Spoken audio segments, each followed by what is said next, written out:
panel. And then we're going to have, after this, we're going to have a break, and then we have another keynote speech, and this one is from Anna Lappe, who is an author, very focused on food and sustainability. It's going to be a fascinating conversation. We also can welcome some wonderful panelists for our next panel. If you were just joining us, this is 50 by 40's Global Engagement Summit, Voices for a Better Future of Food. And this, part of what we've been talking about over the last few hours, is a just transition towards fair, healthy, compassionate food system, delivering nutritious and predominantly plant-based food for all. But of course, as part of that, that requires new thinking on the business of food. And we've heard that come up since we opened this conversation a few hours ago. Our panelists now are going to share some of their thoughts on socializing food tech, on making alternatives to animal products available to everyone, and looking at some of the pricing issues associated with that. We're hoping to look beyond the fork, so to speak. The experience of the end consumer, of course, being important, but as an important part of this, we've also had some time today to speak about the engagement of people in the food that they consume. But some of what we want to look at here is also the business models that create the food system that we live in. Panelists, I'm going to introduce each of you in a big group very quickly, and then I'm going to pass the mic over to you, so to speak, so that you can talk a little bit about the work that you're doing and the projects that you are participating in right now. I'd like to ask you to leave your cameras on, but you can mute yourself when you're not speaking. Our guiding principles, again, for everyone is to listen and to learn. So I hope that everyone is feeling heard and respected and enabled to hear others, even when opinions differ. There's going to be a bit of a roundtable discussion here. Then we're going to have a few questions from you. So that Slido tool remains open for you to offer some of your questions and ideas to the panel. Our panelists for this conversation are Garrett Broad, who's an associate professor in the Department of Communications and Media Studies at Fordham University. He has been examining food tech justice as a framework for democratic, equitable approaches to alternative protein innovation. Abhishek Sinha also joins us. Abhishek is the co-founder and CEO of Good Dot. This is a company working on revolutionizing food through compassion. He will discuss some of his work, and part of that work is making plant-based meats available to food insecure and low-income communities in India. Nelson Rodriguez Hernandez also joins us, and Nelson is the founder of Waruwa, and is going to speak about using tech and innovation to create direct, stable, and fair supply chains between farmers and restaurants. So we're really looking at quite a full scope of business and the movement of food.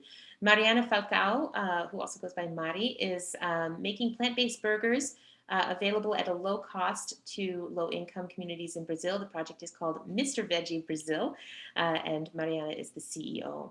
Greg Murphy rounds out our panel. Greg is the Director of Corporate Development and Strategic Partnerships at Blue Nalu. This is using cell-based technology to protect flora and fauna in fragile marine ecosystems. So we have a great deal of knowledge around the table. First of all, I'd like to say welcome to everyone. I can see most of you now. Just make sure all our panelists are here. I'm not actually sure that Mariana is with us, and possibly we are missing two of our panelists, but we'll make room for them when they arrive. Garrett and Mariana, I'm guessing you're not with us right now, but if you are, please speak up. Garrett is here. I think we're missing Nelson, maybe. Okay, great. Great. I see Nelson now as well. Hello and welcome. So we don't have Mariana with us right now, but we will in a moment. So I'm going to open this up with a few broad questions. Maybe, Garrett, we could begin with you. What role do you think food innovation can play in delivering a food system that serves all people?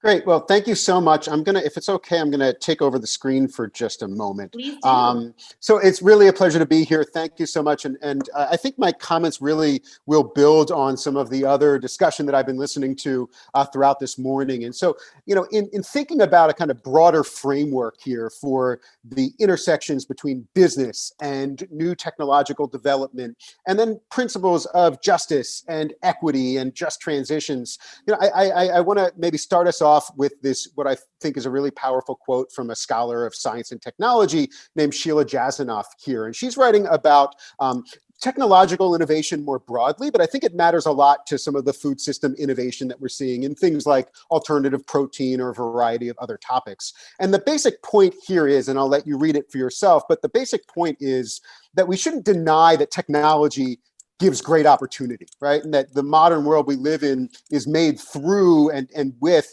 valuable and powerful technology. But we also shouldn't think of technology as kind of neutral, nor should we think of it as superhuman.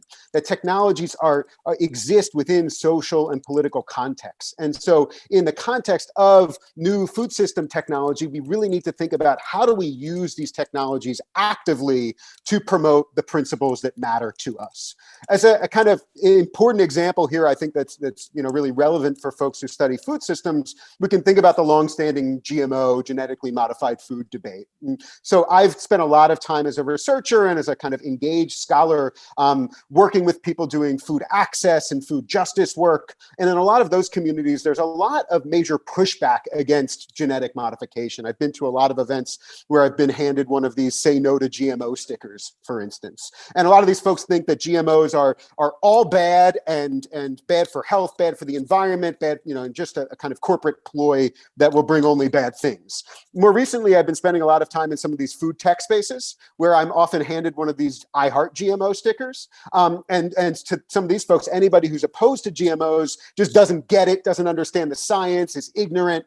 And so I've always joked that if I were to wear one of these stickers, I wouldn't pick either of them. I would maybe wear a sticker that says something like this: I'm fine with GMOs, depending on the context, but I do have concerns about the political economy of big agriculture. And again, this is to say, it's not just about these technologies. They're not neutral. They are shaped by and through the political and economic systems that we live in. To give another good example, this is drawing from New Harvest, a nonprofit that works around cellular agriculture, cell-based and cell-cultured meat. And they use this example of insulin, which is a genetically modified organism in our current supply system, right? And the argument that GM insulin would bring to the world is that it would be safer, more consistent, and identical to the insulin humans produce, and we wouldn't have to get it from pigs, right?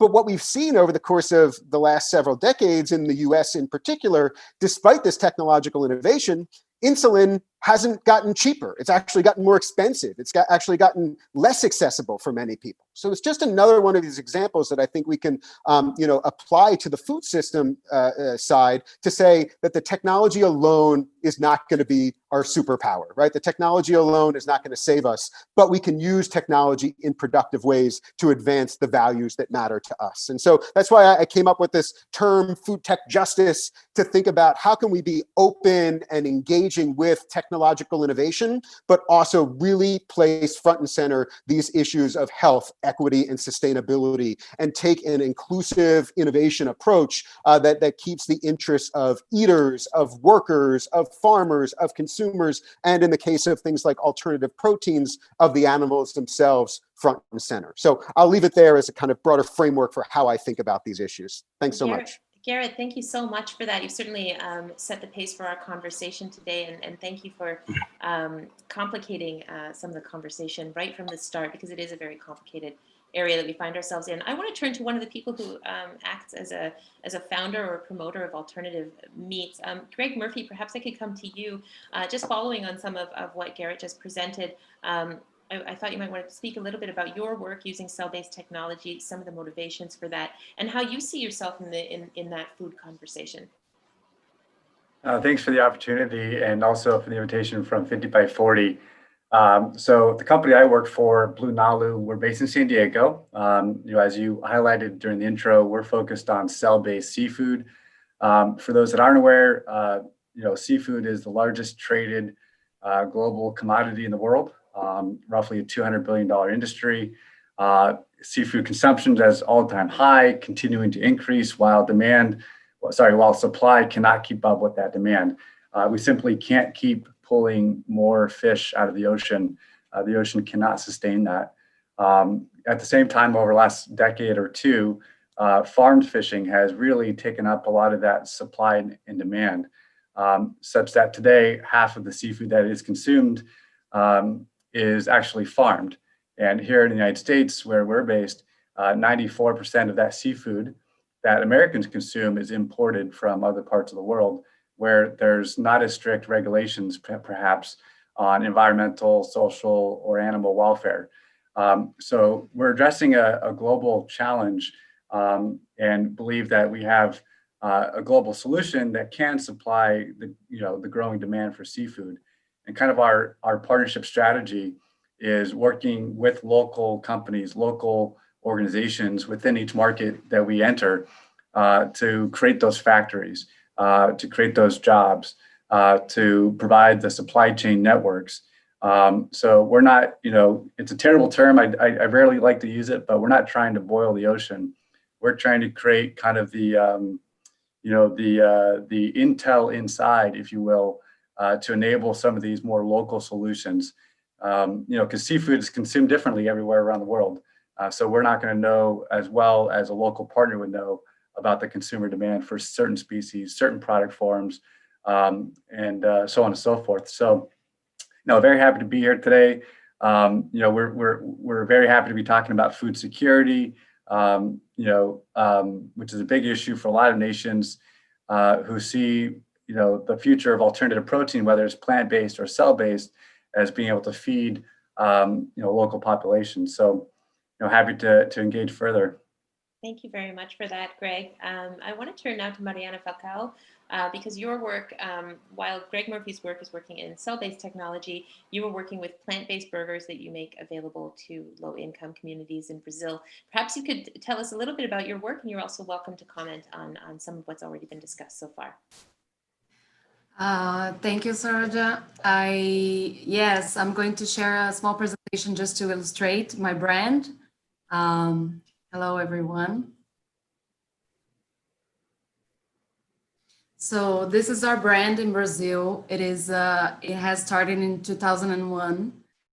For Brazil, this is very early. I think we are 30 years after Europe and America, at least, in the plant-based business development. And we sell mainly in the area of São Paulo and the state of São Paulo. But our goal was always to offer alternatives to meat products. And we realized that we were reaching only the A-B classes that we call here. And that is only 15% of the population in Brazil. So I had access to some information about all the culture of Brazil. Our factory is based in the peripheral area, and there are barely any options here. But we got into a research that was done by GFI. I'm sorry, I'm not being able to switch slides here. That, of course, said that people here in Brazil, that was made with 9,000 people all over the country, said that meat products were meat alternative products were a little more expensive or much more expensive than the meat products, and that they couldn't find it.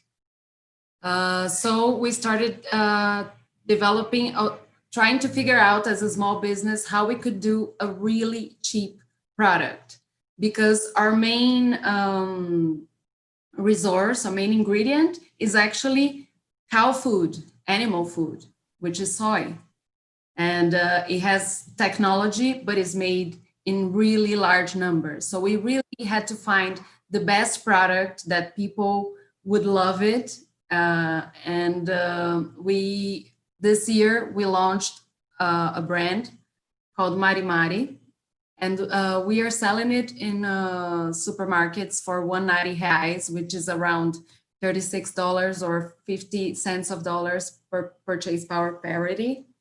And it's been a huge success. Also during the pandemic, we started distributing soy as a protein option for people that were making food boxes to distribute into population. We did some research and we found out that 70% of the families in the peripheral areas have been at some point with no money to buy food.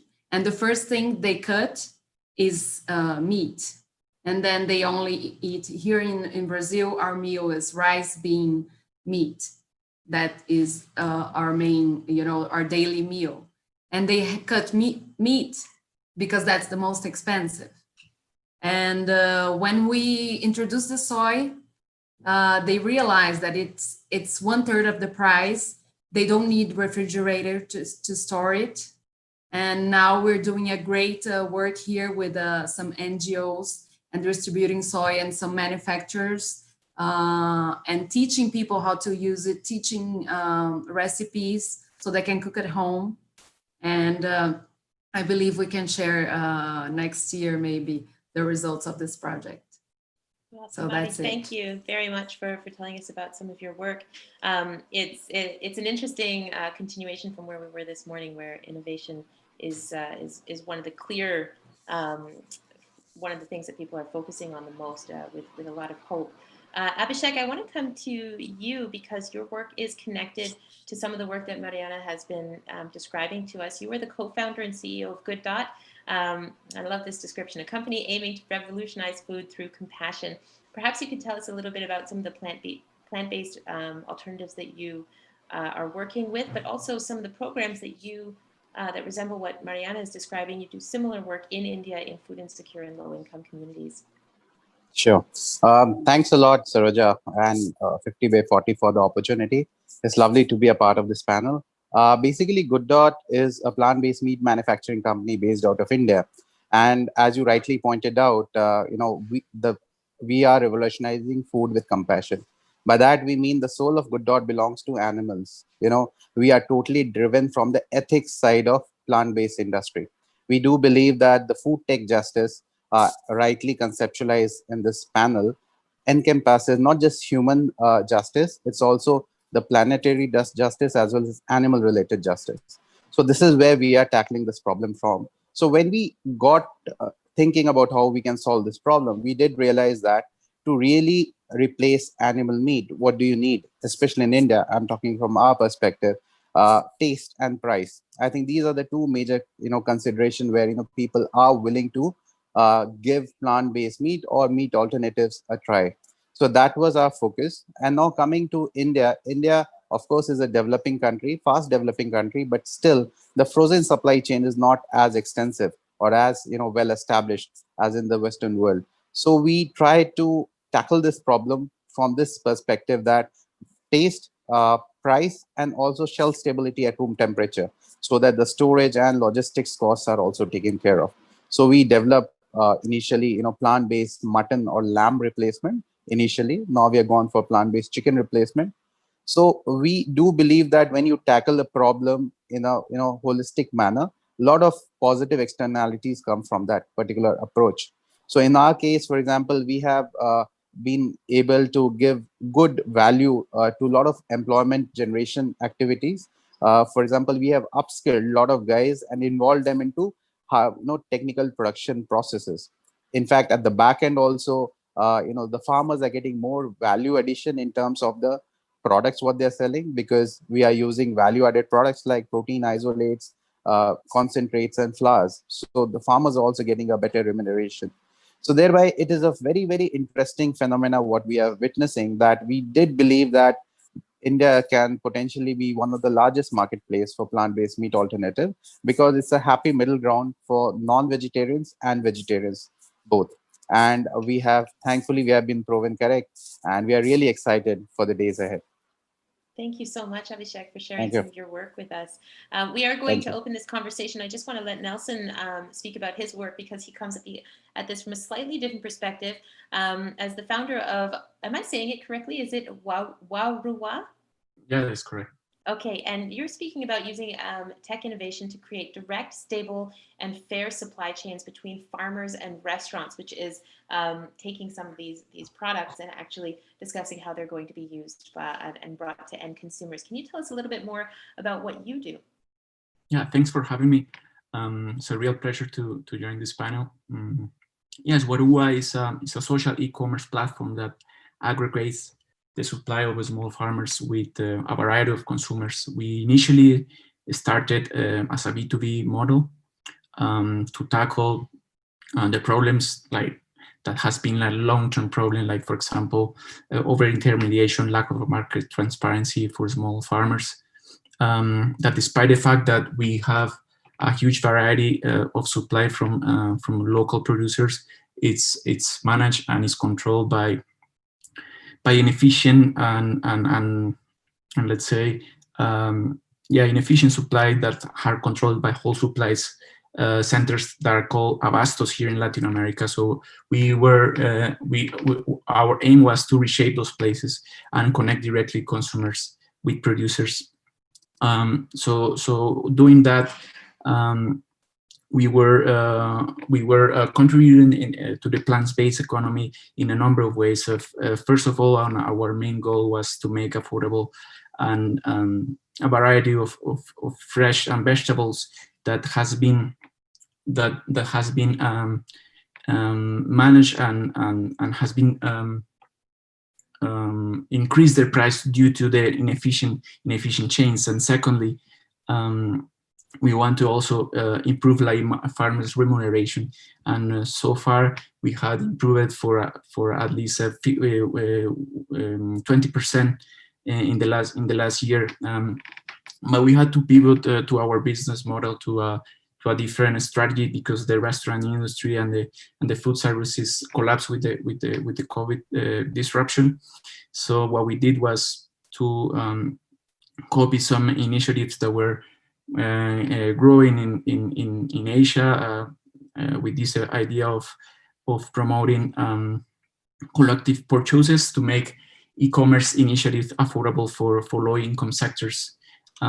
So on the consumption side, we were using we were promoting like kind of agents that are actually women in low-income neighborhoods that are organizing through their neighborhoods, through their family, the purchases to reduce the cost of transaction and the cost of transportation.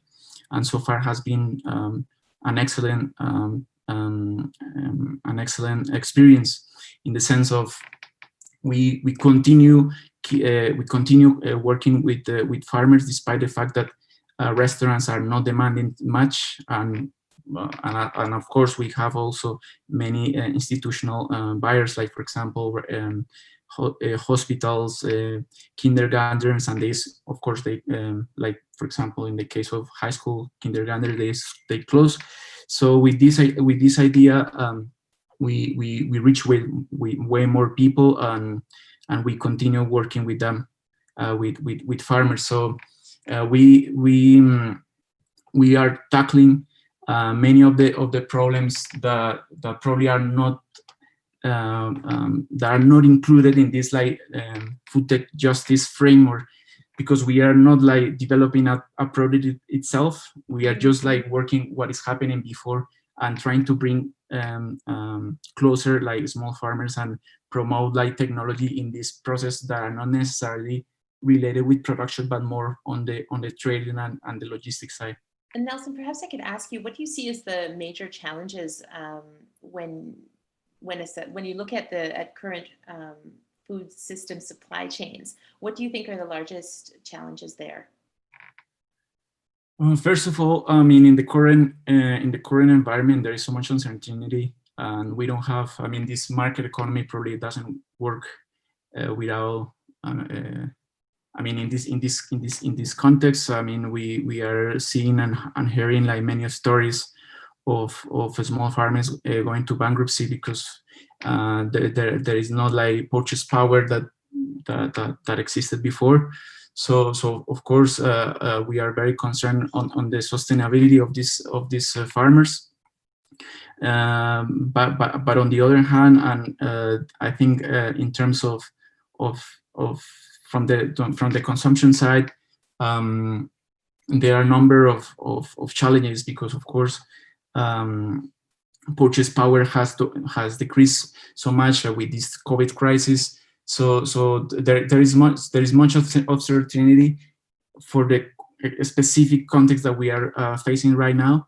But in the long term, is the result of this like process of liberalizing the whole chain that is clearly in the hands of let's say, like kind of a mafias that are like controlling this, like the supply of this of this producer. So yes, I think the main problem is lack of regulation, lack of state support.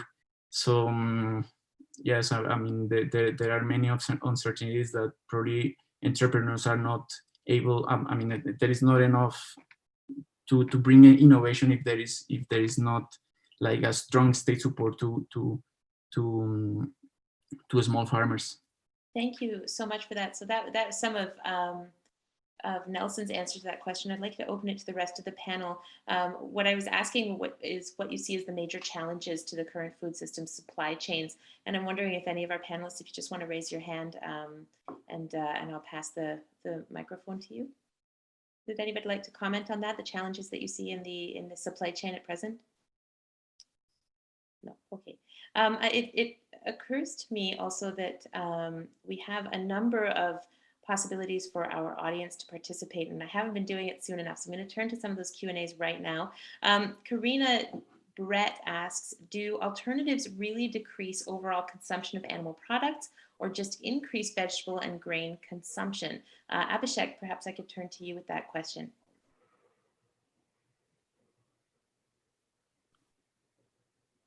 Sorry. Abhishek, Yeah, sorry. Yeah, sorry. Yeah. So as far as we are concerned here in India, our own experience states that they do distinctively disrupt animal consumption. So in fact, because there's a typical, in India, we are the largest lentil consumers. So people who are by and large vegetarians, suppose they go out, they try to have more food which is protein dense. So the moment they have a plant-based meat alternative, there is a distinct replacement of meat. So it's not just a replacement of vegetables. We see someone who consumes a plant-based meat, they are not consuming animal meat on the same day, especially because their need is satiated. Thank you very much for that answer. If I could just ask for the 50 by 40 team to please take the slide down of questions, so it's easier for me to connect if we're not doing that. Thank you so much. I want to open that question up a little bit to some of our other participants. The question that we're discussing is whether alternatives really decrease overall consumption of animal products or just increase vegetable and grain consumption. I'd like to come to I'm just having trouble seeing some of you. Mariana Falcao, I'd like to ask you, and then I'd like to follow with some of our other panelists. Yes, well, in our case here in Brazil, definitely, because people separate the plate so clearly, and this is we have a name even for the meat. We call it mixture. So when during the pandemic we were distributing lunch boxes, and some of my friends didn't want to distribute meat, but they didn't put any other meat alternative, and people are like, thank you, but where's the mixture? Like, I don't, something is lacking here. And it's a full plate, like full of protein, because bean is full of proteins, but people want the mixture. So yes, but when we solve the problem with the soy grounded, that looked like grounded meat, everyone was happy with that. They were like, oh, this tastes amazing. And they didn't even know the difference. So definitely that's exactly what people take out the meat and they substitute it for another protein-based alternative. Isn't that interesting? What you're really talking about is our expectations of what we're going to see on the plate and what that checks off in our mind as what constitutes a healthy or a satisfying meal. That's interesting. Greg, perhaps I could come back to you because your work is exactly in this place. You are literally replacing something on the plate. What's your opinion? Yeah, it's a question that we there's no clear answer, right? So a lot of folks thought when farmed seafood came onto the scene that was going to replace wild fishing, and that really didn't happen. So wild caught fishing has remained consistent from the mid 1990s. Hasn't gone up, hasn't gone down. It's constrained, and it is where it's currently standing. Meanwhile, farmed seafood has really taken up a lot of that demand in the supply chain. When cell-based seafood comes online, and we'll be entering initial market testing the second half of next year, very small volumes. We have to continue to focus on scalability of our product, and that's a challenge that all cell-based foods are addressing. But the UN has said that by the year 2030, we need up to 30 million new tons of seafood just to meet demand. And that's going to be a challenge for any cell-based seafood company to meet within a 10-year time horizon. So I would be, I have to be able to, I wish I could say that it would replace, but it's more likely going to be supplying the growing demand. Now, with that said, we've done a lot of, consumer and market research, many of whom have said, especially, chefs and food service operators in the US, that they would be so happy to be able to put a cell-based seafood product on their menu and have that potentially replace conventional seafood on their menu. And so the type of species that we're focused on, are those large fish in the middle of the ocean that take a tremendous amount of fuel to get to, that require, in some countries, a tremendous amount of government subsidies to offset the cost of all that fuel and all that processing and production. Otherwise these types of species would not be profitable. So, for example, bluefin tuna, Chilean sea bass, mahi-mahi. And so these are really delicious products that a lot of consumers enjoy. And they're wanting to not give them up, but maybe they're wanting them produced in a different way. So that's kind of the demand that we're going to be able to meet. Thank you very much. So some of what you talked about is scalability. You've talked about being able to meet demand. And what you're touching on there is a really interesting one, which is about that expectation of what it's supposed to replicate on the plate. Have you encountered, we have a question from our participants that is sort of an extension of what you've already spoken about. Are there any other challenges that you have faced in cell-based food production? Absolutely, yeah. So from day one, we're still a young company, just a couple of years old, but growing very quickly. We're up to over 30 employees now, and we'll be double that by the end of next year. But from day one, we've been focused on scalability and cost. It has to be a democratically available food product to meet that demand.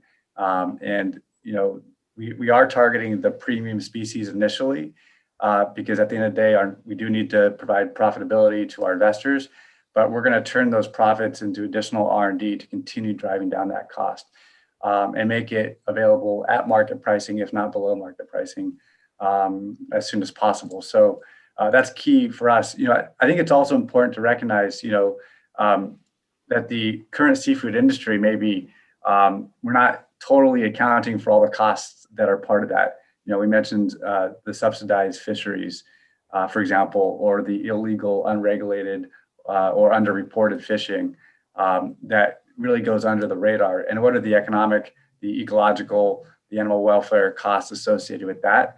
That's not currently built into the supply chain pricing. But when we come to market, we will be market price, and we will be totally transparent about our methodology, the process, how it's produced, the types of folks that we employ, which is quite different than perhaps existing supply chains. It's interesting what you're talking about, because the bar, it sounds like the bar is you expect the bar to be very high, that what you bring to market is expected to meet a higher standard of transparency, that people want to know more and seem to have more questions. Is that a fair assessment? Absolutely, yeah. Raising the standards of seafood across the board, from ocean health, human health, animal welfare, economic development. The seafood, maritime is the second oldest industry in the world, but it's also one of the least understood, because it's out of sight, it's out of mind. Constituents live on land; they don't live in the ocean. Therefore, politicians pay attention to their constituents that live on land. The ocean is just not very well understood, and let alone some of the industries that operate, within, on top of, or underneath the surface of the ocean. There's a lot of room for improvement, and that's what really we're setting out to do, is to raise the standard of seafood across the board. I want to turn to Garrett for a moment because I imagine you're hearing some keywords that are important in the work that you've been doing. To remind everyone, Garrett has been examining food tech justice as a framework for democratic, equitable approaches to alternative food, or rather alternative protein innovation. Garrett, when you hear this conversation, there is a lot of reference to transparency, to equality, to Nelson was speaking to us about some of the farmer experience, the supply chain experience. If we were to take further steps towards that democratic, equitable approach that you've been looking for, what would you suggest? What do you think are the next things that need to happen, or what is absent from the conversation that you would like to see get a little more focus? Yeah, thanks. I thought it was interesting. Nelson was saying his approach wasn't sure if it necessarily fit into this framework. I think it definitely does, in the sense that, you were talking about some of the basic corruption that exists in the supply chain that you were talking about, and the ways that keeps people from accessing healthy, equitable, food systems. And so I think it's actually a perfect example of how do we take this existing technology that isn't, that could be used to promote greater engagement, greater inclusivity, but doesn't necessarily guarantee that. And how do we make sure that happens? And so, as far as things that I think need to continue to happen, I think this conference is a great example of it. My background is in studying communication and media, and so I'm a little bit biased towards the need to have conversations, right? And I think we are still at this pretty early stage where it's really important for us to be a part of a democratic public sphere, to have these conversations, to recognize that we might be coming from different perspectives, right? So Abhishek mentioned that he's very much motivated by the animal welfare consideration specifically, right? I think we need to put that on the table. That's not what brings everybody to this conference necessarily, right? But why does that matter to him and to me and to many others? And recognize that, there are also trade-offs here, right? What might be good for a plant-based protein company might not be great for somebody who's in a traditional livestock, management or what have you, right? And so to be really honest and have an inclusive conversation where we recognize that we're not all going to agree on everything. And I think it's from that conversation that inclusive a variety of stakeholders. I don't think that guarantees the ultimate outcome, but I don't think that we can have that optimal outcome without that inclusive conversation to start. Thank you very much for that. What you're really talking about there, I'm sorry, I'm going to pun in public, is really about what brings people to the table. Which, you can't avoid the puns when you do food system work. I had to do it. Yeah. I had to do it. I want to turn to Mariana for a moment, because some of what Garrett's saying, it occurs to me, may actually really apply to the work that you're doing quite literally on the ground and with people in the moment of COVID-19, but also in a time of instability. Are you feeling that people who buy your product are interested in the reasons why? Are they more interested in the pricing, or are there other motivations that bring them to alternative products like yours? Yeah, so I think there are many aspects that are changing here in Brazil. So one of them is that big meat companies started selling meat alternatives, but they cost around like 20 reais, and there are celebrities selling it on television, but like the real Brazilian population can't afford those products. They are very expensive because most of it has a lot of technology. Many ingredients are imported, and the dollar has gone up in the past 2 years. So it's actually impossible for someone that, is, having a minimum wage to buy those products. And you can even find them in most of grocery shops in Brazil. So, but it creates, because they see it on internet, they see on, blogs, the celebrities talking about veganism, and then they get curious. And also it has a lot of facts, like Brazilian population has a lot of problems like diabetes and high blood pressure. So we made clear in the product that it has 40% less fat, it has no cholesterol, and Then there's the price. So if all these elements combined, and I think the two most important is price and availability. Because if you talk about it, but you never find it. So for us, the main challenge is to really reach every corner of this huge country. And there's only one option, because here in Sao Paulo, I say, if you go to a big bakery shop and you're a vegan, you don't eat anything. And that makes it harder for people, to become vegan or eat an alternative, because there's no option. Mm-hmm. And so we need to offer, and also we need to, I'm looking forward for the millennials to grow up and take, start taking management positions in large businesses, because then I think the change will accelerate. Thanks very much, Mariana.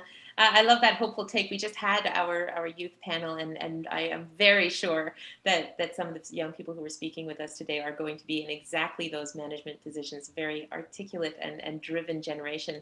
Abhishek, I'd like to come to you. The conversation here sort of turned to what are the reasons that people might be interested in food tech solutions, in meat alternative solutions and products that you make available. What do you think are some of the driving reasons that people in India and other places where you sell your products, but what is bringing them? Is it some of what Greg talked about, where people are concerned about how things are being procured and what's happening in the planet around them? Is it more about the pricing? Is it more about the health aspects that Mariana talked about there for a moment? What are you seeing?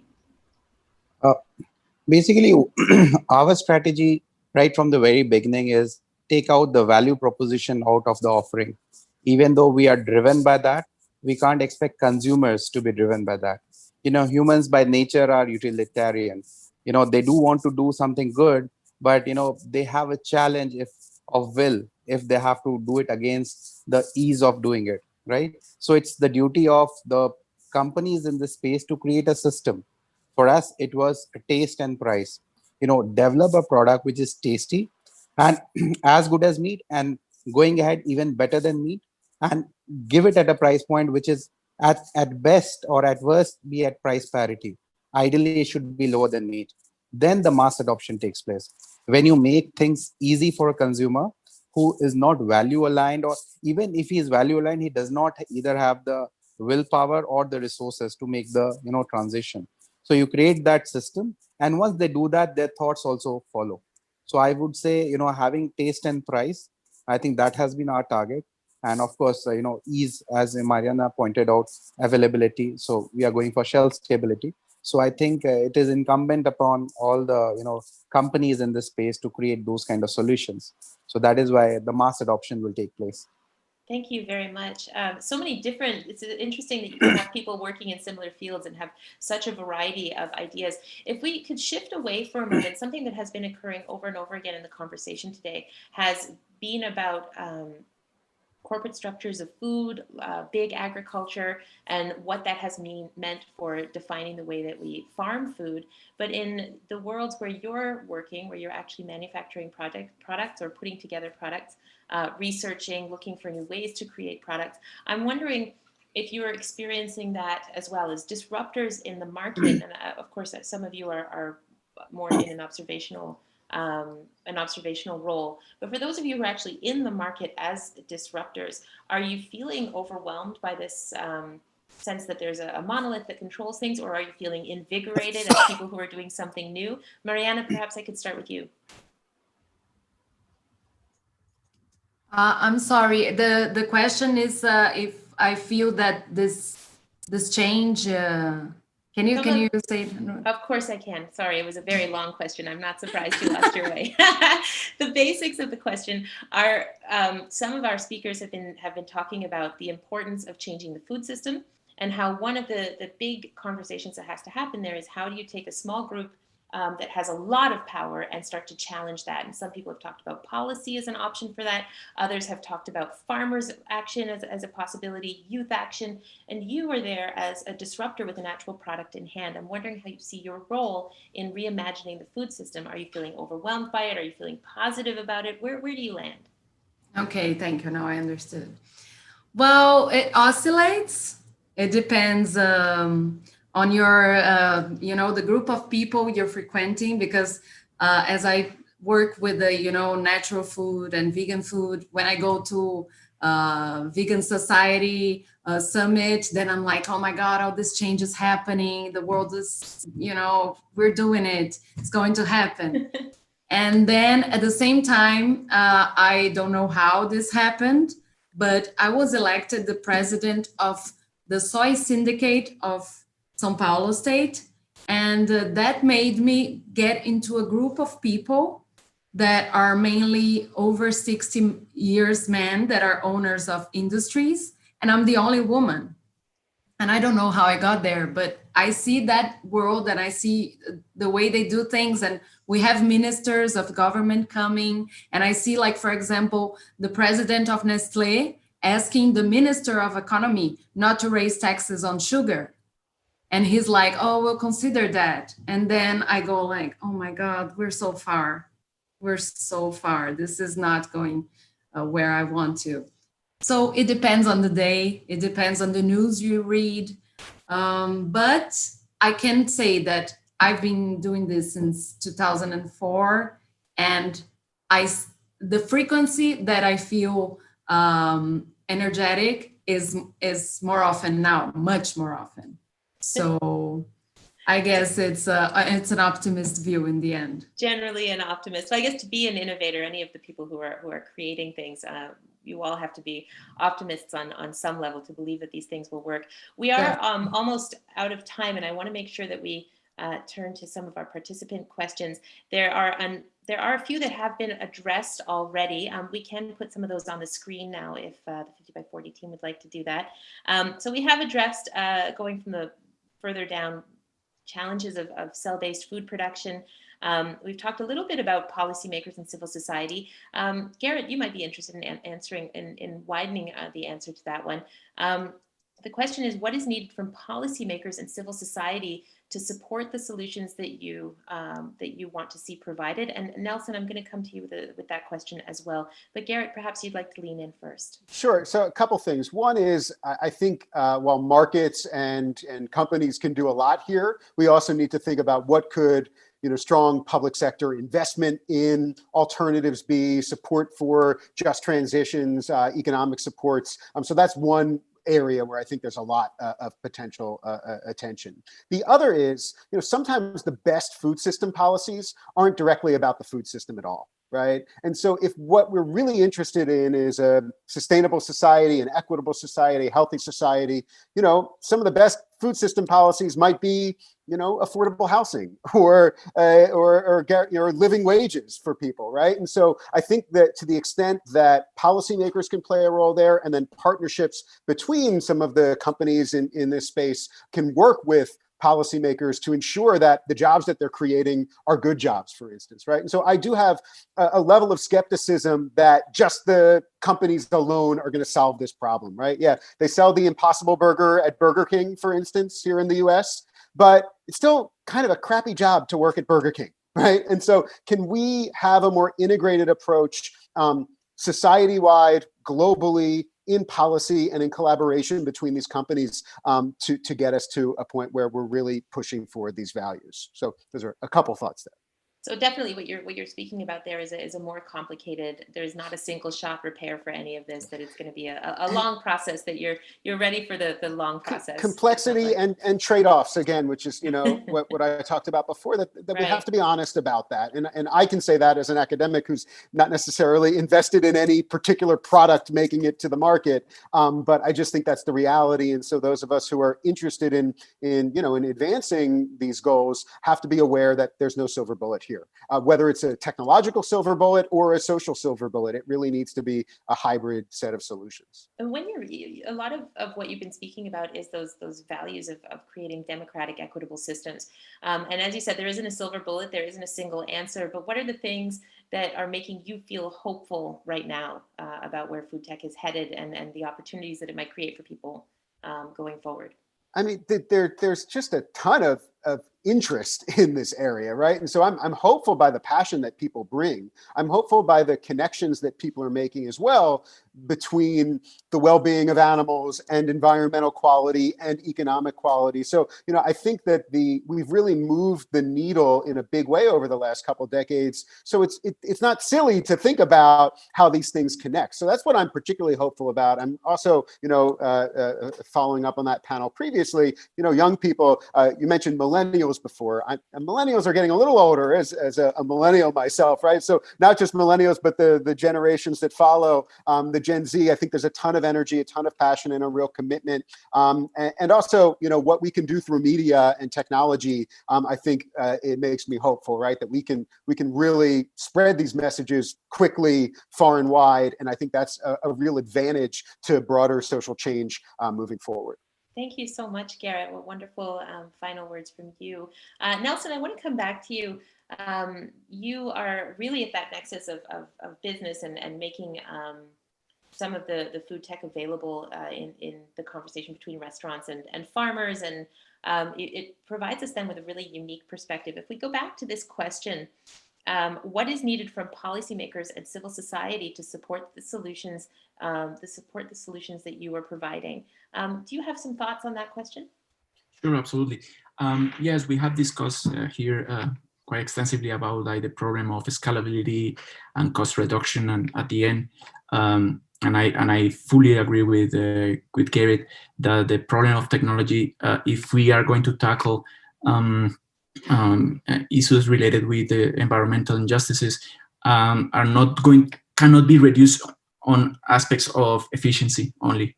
So we cannot fall on the trap of just be concerned about prices, because on the farmer side, this will be a disaster, and this will be and excludes a quite significant group of people. So, in terms of policy, I of course I agree with Gary. We need a strong policy to transit in this plant-based economy, but not only to make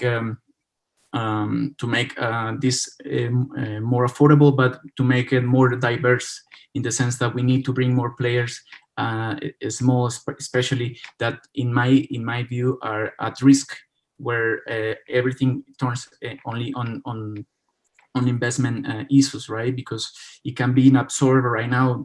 I think probably in the next panels are going to discuss this, how innovation can be attached to these like startups that are actually trying to make something new, but on the other hand, you have big players that can absorb all these things and can win in this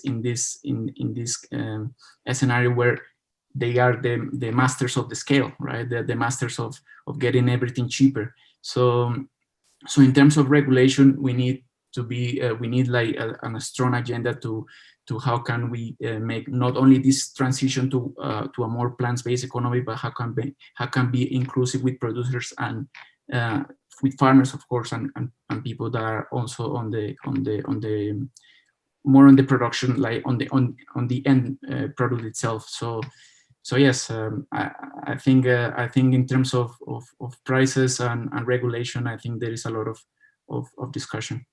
Thank you so much for that. You've certainly given us so much to think about, everyone. We are slowly closing out on time, and I just want to circle back and give a last chance to Abhishek, Greg, and Mariana, just to make a very quick little, if there's anything else that you'd like to address that was spoken about on the panel. Greg, perhaps I'll start with you. Any final closing comments? We're just excited by the momentum shift, which we've seen over the last several years, whether you're talking about energy sectors, transition to renewables, with a lot of entrepreneurs entering the space, to food justice, food systems. You really kind of get that sense of optimism. So, we like to say, the phrase is shifting from "you are what you eat" to "you eat what you are." So, if you identify as plant-based or pescatarian or vegan or what have you, fill in the blank, that's kind of a shifting trend in food that we're quite excited about. Thank you so much, Greg. Abhishek, any closing comments before we close this panel? Sure. Saroja, you pointed out about disruption. I feel there are two disruption is taking place two pronged. One is at the consumer level, their eating habits that is being disrupted. So that can happen with tasty and affordable alternatives. And at the corporate level, the big players, the disruption will happen when they will see that there's a lot of money to be made in plant-based or cell-based alternatives. So I think the animal agriculture, because of its baggages, is being attacked from two sides, both from consumers as well as profitability. So you will see a lot of explosion and acceleration of the movement, and the world becomes a better place for everyone. So even if the big companies make money, let them make money in this space. Thank you very much, Abhishek. Thank Mari, you. you have the honor of our last words on this panel. Any closing thoughts? Well, I guess I invite everyone to think outside our bubble, because that's an exercise that we really like. We are privileged people. So when we say, oh, I see things are changing, but we are here in a summit, talking about food tech, that's a point of, the point of the pyramid. And so we really need to make this exercise and every day and see what, the whole bulk of people, like this year, I think around 7 million people died of hunger, and there is a cure for that. But we don't have a solution yet, and we already have vaccines going on. We already have how do you say, thing that fly to Mars, the rocket. We have rockets, but we haven't a solution for 7 million people dying of hunger. So I think that's something the media should be saying every day. Mariana, thank you very much. Thank you to all of our panelists. So many important issues that you've brought up. This is our sketch of the conversation today. We've had an artist with us who is sketching as we go, so you can see each of yourselves as we exchange nice. ideas. Yeah, I think it's really nice. That's cute. Thank you, all five of you, so much Thank you. for all your thoughts and for sharing your work with us today. Thank you.